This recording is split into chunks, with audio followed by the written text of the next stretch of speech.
ஓம் ஸ்ரீ குருபியோ நமக. ஓம் ஸ்ரீ மகாபெரிவா சரணம். நம்ம சேனலில் வியாழக்கிழமைகள் தோறும் நான் குரு பூஜை பண்ணிவிட்டு மகாபெரியவரோட சச்சரிதத்துலேருந்து 1-2 அத்தியாயங்களில் என்னென்ன சம்பவம் இருக்கோ அதை உங்களோட பகிர்ந்துப்பேன்.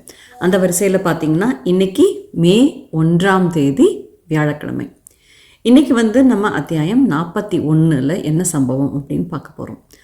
இது 1968ஆம் வருஷம் காஞ்சிபுரம் ஸ்ரீமடத்தில் மகாபெரிவார் அப்போது அங்கே இருந்தார்.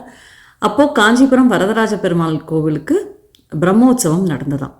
அப்போ உற்சவர் எப்போவும் தெருவீதி உலா வருவார் இல்லையா, அந்த மாதிரி அந்த மடத்து வாசலில் வந்தப்போ மகாபெரிவார் வெளியில் தரிசனம் பண்ணினாராம். அந்த மாதிரி பண்ணிகிட்டு இருக்கும்போது கோவில் பட்டாச்சாரியார் தீபாராதனை காமிக்கணும் இல்லையா. அன்னைக்கு பெருமாள் வந்த அலங்காரம் வேணுகோபால சுவாமி அலங்காரம். ஸோ பட்டாச்சாரியார் திருவாராதனை காமிச்சிட்டு இருக்கும்போதே ஒரு நிமிஷம் மகா பெரியவரை பார்த்துட்டு அப்புறம் பெருமாளை பார்த்து ஆராதனை பண்ணிகிட்டு இருக்கும்போது அப்படியே ஸ்தம்பிச்சு போய் நின்னாராம். என்னன்னே அவருக்கு தெரியலையாம். உடனே பெரியவர் என்னாச்சு பட்டாச்சாரியரே உமக்கு அப்படின்னு கேட்டாராம். அப்போ இங்கே இருக்கிறது பெருமாளா இல்லை அங்கே இருக்கிறது பெருமாளான்னு எனக்கு தெரியல. ஒரு நிமிஷம் அவருக்கு என்ன தோணித்தான் அந்த பட்டாச்சாரியாருக்கு, பெருமாளே தன்னை தரிசனம் பண்ணுற மாதிரி, அதாவது மகாபெரியவர் பெருமாளாவே அவரோட கண்ணுக்கு தெரிஞ்சிருக்கார் அப்படின்னு சொல்லிட்டு சொன்னாராம். இந்த மாதிரி நீ பெருமாளே பெருமாளை தரிசனம் பண்ணுற மாதிரி இருந்தது பெரியவா, எனக்கு ஒரு நிமிஷம் நீங்கள் என்னோட கண்ணுக்கு அந்த மாதிரி தென்பட்டீங்க அப்படின்னு சொன்னாராம். அங்கே இருக்கிறவங்க யாராவது நம்புவாங்களா இதை? சரின்னு சொல்லிட்டு அன்றைக்கி ஏதோ பட்டாச்சாரியார் உணர்ச்சி வசப்பட்டு ஏதோ சொல்கிறாரு அப்படின்னு சொல்லிட்டு அன்னைக்கியோட அந்த எல்லாரும் நினச்சிட்டு போயிட்டாங்களாம் அன்னைக்கு. ஆனால் மகாபெரியவருக்கு இல்லை, உண்மையான பக்தி இருக்கிறவங்களுக்கு அந்த மாதிரி கடவுள் காட்சி கொடுக்கறதும் அந்த மாதிரி தென்படுறதும் ரொம்ப ரொம்ப நடக்கக்கூடியது தான். அது உண்மையான ஒரு பக்தி இருந்தால் அப்படிங்கிறத தெரிவிக்கணும் இல்லையா, உலகத்திற்கு தெரிவிக்கணும் இல்லையா அப்படின்னு சொல்லிட்டு ஒரு கொஞ்ச நாள் கழித்து ஏகாதசி வந்ததான். ஏகாதசி அப்போது மகாபெரிவர் முழு உபவாசம் இருப்பார்.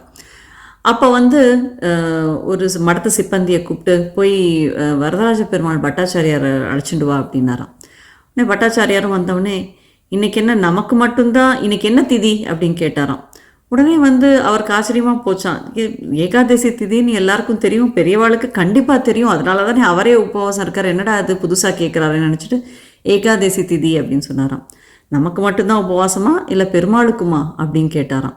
என்ன பெரியவா சொல்கிறீர்கள் அப்படின்னா அவர் சொன்னாராம், இன்றைக்கி இன்னும் திருவமுது படைக்கவே இல்லையே, அதாவது பிரசாதம் நைவேத்தியம் எதுவுமே இன்னும் பெருமாளுக்கு பண்ணவே இல்லையே, இவ்வளோ நேரமாச்சே, என்னாச்சு அப்படின்னாராம். இவருக்கு ஐயோ எனக்கு எதுவும் தெரியல பெரியவா, இன்றைக்கி நான் அங்கே இல்லை, வேறொருத்தர் அங்கேருந்து பூஜை பண்ணின்னு இருக்கார், நான் என்னன்னு போய் விசாரிச்சுட்டு உங்களை பார்க்குறேன் அப்படின்னு சொல்லிட்டு கிடுகிடுன்னு அவர் நடந்து போனாராம். போய் கோவிலுக்கு போயிட்டு கேட்டாராம் என்ன ஆச்சு இன்னைக்கு அப்படின்னு சொல்லிட்டு. அங்கே என்ன நடந்ததுன்னா, அங்கே ஏதோ அங்கே இருக்கிற இதில் ஏதோ சில பிரச்சனைகள் காரணமாக அன்னைக்கு பிரசாதம் பண்ணுறதுல தாமதம் ஆகிடுது, பண்ண முடியாத மாதிரி ஒரு நிலைமை எடுத்து இவர் போய் அதை சரி பண்ணிவிட்டு மடப்பள்ளியில் அது என்ன பிரச்சனை அப்படிங்கிறத சரி பண்ணிவிட்டு பெருமாளுக்கு பிரசாதமும் நைவேத்தியமும் திரு ஆராதனை எல்லாம் பண்ணிவிட்டு அதுக்கப்புறம் துளசி பிரசாதத்தோட மகாபெரியவரை திரும்பி பார்க்க வந்தாராம்.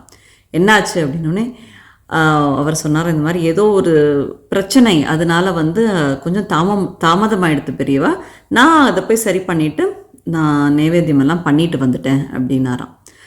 இங்கே இருக்கிற மகாபெரியவருக்கு, மடத்தில் இருக்கிற மகாபெரியவருக்கு அங்கே வரதராஜ பெருமாள் கோவிலில் எப்படி பிரசாதம் தாமதமானது தெரியும் இல்லையா. அங்கே இருந்த அன்னைக்கு பக்தர்களுக்கு எல்லாமே தெரிவிக்கணும் அப்படிங்கிறதுக்காக தான் இந்த மாதிரி ஒரு நிகழ்ச்சியும் சம்பவத்தையும் தெரியப்படுத்தியிருக்கார் மகாபெரிவா.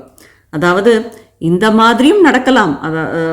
இங்கே மகாபெரிவா சாட்சாத் அந்த பெருமாளோட, அந்த சிவபெருமானோட அம்சமே, தெய்வத்தோட அம்சமோ, நடமாடும் தெய்வம், அவருக்கு எங்கே நடக்கிறதும் எல்லாம் நன்றாக தெரியும் அப்படிங்கிறத உலகத்துக்கு தெரிவிக்கணும் இல்லையா. அதனால தான் இந்த சம்பவமும் அன்னைக்கு நடந்தது. அதுக்கப்புறமா அந்த துளசி பிரசாதத்தை அவர் தலைமையில் வச்சுக்கிட்டாராம். அப்போவுமே அந்த பட்டாச்சாரியாருக்கு அவர் பெருமாளாவே காட்சி கொடுத்தாராம். இதுதான் மகாபெரிவா, அதாவது பக்தர்களுக்கு கண்டிப்பாக நடமாடும் தெய்வம் தெய்வமாகவே காட்சி கொடுப்பார் அப்படிங்கிறதுக்கு இந்த ஒரு சம்பவம் எடுத்துக்காட்டு. நான் உங்களை இன்னொரு வீடியோவில் சந்திக்கிறேன். அதுவரை நன்றி, வணக்கம். ஓம் ஸ்ரீ குருபியோ நமஹ.